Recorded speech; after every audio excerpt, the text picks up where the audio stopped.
तो हमारे पास innovation and problem solving की आप आज यूनिट 1 पढ़ने वाले हैं हम, जहाँ पे आपका इंट्रोडक्शन टू क्रिटिकल थिंकिंग जो आपकी यूनिट 1 है। सो इसमें फर्स्ट टॉपिक आता है critical thinking. What is critical thinking? Critical thinking is the ability to analyse fact logically. जो भी आपके पास जो भी फैक्ट होते हैं हम उसको लॉजिकल वे में एनालाइज करेंगे, उसके बेसिस पे हम क्वेश्चन को एज्यूम करेंगे and then make a reasonable decision. जो भी डिसीजन मांगेंगे वो भी क्लियर रीजन होना चाहिए उसके पीछे। It involves observation, evolution, and reflection before accepting more productive idea or solution. So जो भी आप आइडिया और सॉल्यूशन जो भी आप एक्सेप्ट करोगे, लेकिन उससे पहले आप क्या करोगे, जो प्रॉब्लम है उसको ऑब्जर्व करोगे, एवोल्यूशन करोगे उसका एंड रिफ्लेक्शन करोगे। रिफ्लेक्शन होगा कोई एक सॉल्यूशन दोगे, मल्टीपल सॉल्यूशन हुए, देन आप एक प्रोडक्टिव मोस्ट प्रोडक्टिव एक सॉल्यूशन चूज करोगे। फॉर एग्जाम्पल जैसे सब आजकल बिफोर चूजिंग एन एल्गोरिथम, जो भी आप एल्गोरिथम बनाते हो अपने कोडिंग के लिए, तो हम उसमें डालते हैं, देखते हैं अगर वहाँ पे टाइम कॉम्प्लेक्सिटी अगर कोई प्रायोरिटी है तो हम वहाँ पे टाइम कॉम्प्लेक्सिटी के बेस पे कोई एक एल्गोरिथम चूज करेंगे एंड देन उसको अप्लाई करेंगे। So this is critical thinking. Then next topic आता है पास creative thinking. Creative thinking simply एक प्रोसेस है generation of new and innovative ideas and also original ideas, not किसी का कॉपीराइट आइडियाज पूरे। Creative thinking means generation of new ideas. It encourages imagination, flexibility and experimentation. Imagination करना है of them, जो आपने imagination किया उसकी flexibility चेक करनी है, ओके और देन उसको experiment means complement करना उस creative thinking को। फॉर एग्जाम्पल आप लोग आज यूज कर रहे हो chat AI bots for education instead of only customer support। only customer support में मतलब यहाँ पे स्कूल कॉलेज से, और AI chat box में जैसा आप यूट्यूब देख लो, यूट्यूब पे आप भी कर लो, स्टडी कर रहे हो इंस्टेड ऑफ कॉलेज और schools, that is also creative thinking अंदर आ जाते हैं, क्योंकि पहले नहीं था बट अभी आ चुका है, ओके। देन आप नेक्स्ट आती है आपके पास टॉपिक आता है प्रॉब्लम सॉल्विंग। प्रॉब्लम सॉल्विंग क्या है? सिंपली एक सिस्टमेटिक अप्रोच है to identify a problem, analyse it, और इसको एनालाइज करके इसके बेसिस पे सॉल्यूशन को जनरेट करना है। मल्टीपल सॉल्यूशन जनरेट हो गए एंड देन उस पर जो बेस्ट प्रोडक्टिव सॉल्यूशन होगा उसको सिलेक्ट करना। सो प्रॉब्लम सॉल्विंग के अंदर स्टेप्स हो जाते हैं आपके। फर्स्ट स्टेप होता है identify and define the problem. यहाँ पे हम प्रॉब्लम को डिफाइन करते हैं। देन सेकंड आता है जो प्रॉब्लम हो उसकी इंफॉर्मेशन को गैदर और एनालाइज करते हैं। थर्ड, जो भी आपने इंफॉर्मेशन गैदर की है उसके बेसिस पे पोटेंशियल सॉल्यूशंस जनरेट करते हैं। देन जो सॉल्यूशन आपने जनरेट किया उनको evaluate and select the best one. उनका इवेल्यूट मीन्स इम्प्लीमेंटेशन मान लो उसको, और सिलेक्ट बेस्ट वन जो भी आपके जितने भी इम्प्लीमेंट किए और जिसमें से जो भी प्रोडक्टिव मोस्ट प्रोडक्टिव सॉल्यूशन निकला उसको इम्प्लीमेंट कर देना, ओके। सो 5 स्टेप प्रॉब्लम सॉल्विंग कुछ ये यहाँ पे डायग्राम बना दे जरूर आप एग्जाम में। सो फर्स्ट आता आइडेंटिफाई एंड डिफाइन प्रॉब्लम, जो हमने ऊपर लिखा सिंपली वही है, बस ये डायग्राम वे में लिखा है।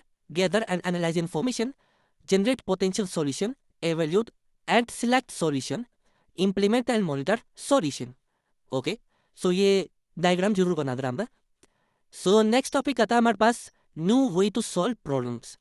अब प्रॉब्लम सॉल्व करने की न्यू वे फर्स्ट आता है इसमें modern problem solving has shifted for rigid and rational method to flexible, innovative, and human-centered approach. It focuses on understanding real need and improving solution continuously. So first of all, हमें new way to चाहिए problem solving के लिए, ताकि हम improve कर सके जो भी हमारे प्रीवियस सॉल्यूशन है उनकी प्रोडक्टिविटी को इम्प्रूव कर सके। फर्स्ट जो मेन रीजन है इसका फॉर प्रॉब्लम सॉल्विंग ये है, ओके।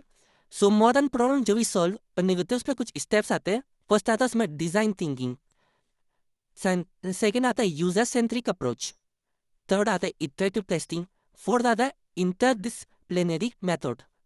बेस्ट एग्जांपल है न्यू वे प्रॉब्लम सॉल्विंग का, जैसे यहाँ पे लिखा है ट्रेडिशनल मेथड को चेंज करके हमें क्या चाहिए, फ्लेक्सिबल और human centric approach. Human centric approach के अकॉर्डिंग हमें सॉल्यूशन चाहिए। फॉर एग्जाम्पल अभी आप मान चलो जो भी न्यू जनरेशन है अपने एग्जाम फॉर्म कैसे फिल करती, ऑनलाइन फिल करती, जो कि बहुत ज़्यादा फास्ट और बहुत ज़्यादा एफिशिएंट अप्रोच है। जबकि जो प्रीवियस जो भी टाइम था उस टाइम पे क्या होता है कि कॉलेज स्टूडेंट कॉलेज में आते देन वहाँ पे ऑफलाइन फॉर्म फिल करके सबमिट कराते, जो कि बहुत लेंथी और बहुत कॉम्प्लेक्स प्रोसेस थी। सिंपल एग्जाम्पल ये आपके पास क्या, solve of new problem, sorry new way to solve problems, okay. So then इसमें कुछ मॉडल प्रॉब्लम्स सॉल्विंग फोकस है, जिस वन फोकस करते हैं फर्स्ट आता है इसमें डिजाइन थिंकिंग। डिजाइन थिंकिंग को थोड़ा देखते हैं हम क्या कहते हैं, क्या होता है इसमें। Design thinking is a structured yet creative approach to solve problem. Simply एक स्ट्रक्चर्ड और क्रिएटिव अप्रोच है किसी प्रॉब्लम को सॉल्व करने की, ताकि उसके बेसिस पर आपको प्रोडक्टिव और एफिशिएंट सॉल्यूशन मिल सके। It start by understanding the user problem deeply before designing solution, कि यूजर के प्रॉब्लम को एनालाइज करे एंड देन उसके बेसिस पे कोई सॉल्यूशन डिजाइन करे। जैसे अभी मैं स्टूडेंट वाला दिया, पहले क्या बहुत ज़्यादा लेंथी प्रोसेस थी, अब शॉर्ट हो गया, कॉम्प्लेक्स थी, अब बहुत ज़्यादा सिंपल प्रोसेस हुई। सो इसके कुछ की स्टेजेस है। फर्स्ट आता है इसमें empathise, definition, edit, prototype, etcetera. Okay, design a mobile app by for student user behaviour. पढ़ा दिया आप एग्जांपल भी मीन्स ठीक है। सो यहाँ पे फर्स्ट जो इसके की स्टेज है एम्पैथाइज, इसको हम एम्पैथाइज, सॉरी फॉर दैट, ये है empathise. Empathise means understanding the user and their problem deeply.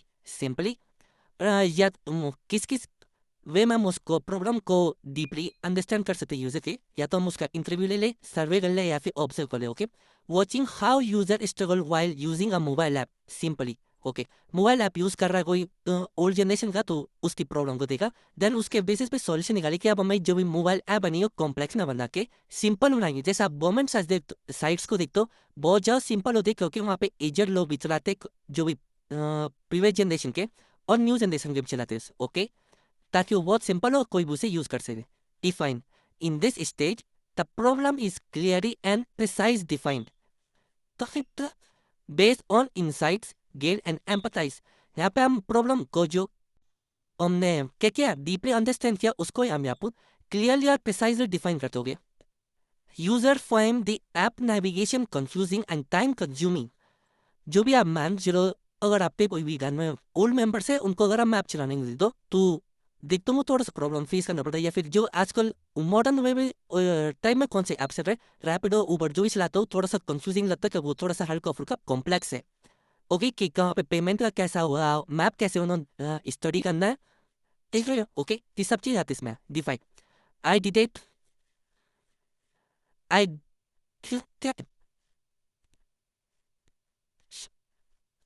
Ideation involves generating multiple creative ideas. यहाँ पे क्या हो रहा है, मल्टीपल हम क्रिएटिव जो भी आइडिया है वहाँ पे क्रिएट कर रहे हैं, मतलब मल्टीपल सॉल्यूशन को जनरेट कर रहे हैं। मेथड इसमें आता है brain storming, mind mapping, sketching, सब मतलब थिंकिंग पे बेस है। जो बट इसके मेथड्स है, इसको आप देख लेंगे अपने हिसाब से। Brain storming, mind mapping and sketching. For example यहाँ पे स्ट्रॉबेरी सजेस्ट वॉइस नेविगेशन। हाँ, जैसे आप देखते हो मैप्स में कि जो भी आपके वॉइस नेविगेशन होता है वो आपको डायरेक्शन बताता रहता है कि यहाँ पे से टर्न लेफ्ट फ्रॉम 10 मीटर्स और समथिंग लाइक 50 मीटर्स, वो straight something like that. Okay, so वो हम यहाँ पे क्या कर सकते हैं, क्रिएटिव आइडिया, ताकि जो भी आप ऐप यूज करो उसमें कुछ प्रॉब्लम हो दूसरे इंसान को चलाने में। Okay, then prototype, prototype is a basic और simplified version of this solution, मतलब जो भी आपको प्रोडक्टिव सॉल्यूशन होगा उसको इंप्लीमेंट करने की। Test, testing improves involves trying the prototype with real users. अब यहाँ पे जो भी आपने बेस्ट सॉल्यूशन को सिलेक्ट किया, प्रोडक्ट सॉल्यूशन को, अब उसको बस यहाँ पे टेस्ट में इंप्लीमेंट करना है, दैट्स इट। ओके, ये मेथड्स थे कुछ आपके किसके, डिजाइन थिंकिंग के, जो कि आप हो गए new way to solve problems है। Okay,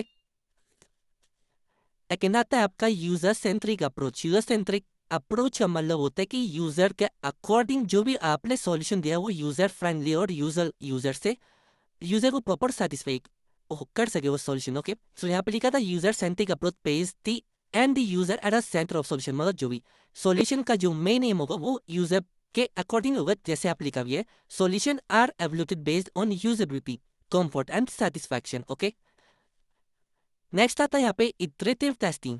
iterative testing involves repeated cycle of, अरे सिंपली मतलब जो भी आपने जो भी सॉल्यूशन निकाला है उसको टेस्टिंग करना, उसको इंप्रूवमेंट करना और उसकी प्रोडक्टिविटी को इंक्रीज करना, सब सिंपली इटरेटिव टेस्टिंग ही है।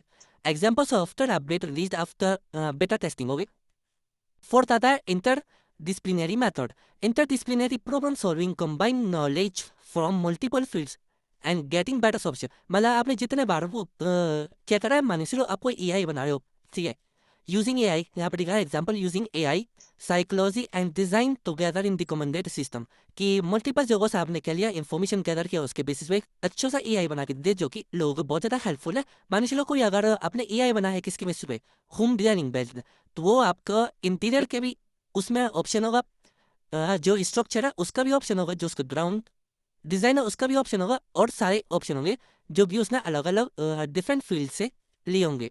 So simply this is interdisciplinary method. It helps in solving complex problems that can't be addressed by a single discipline. Okay?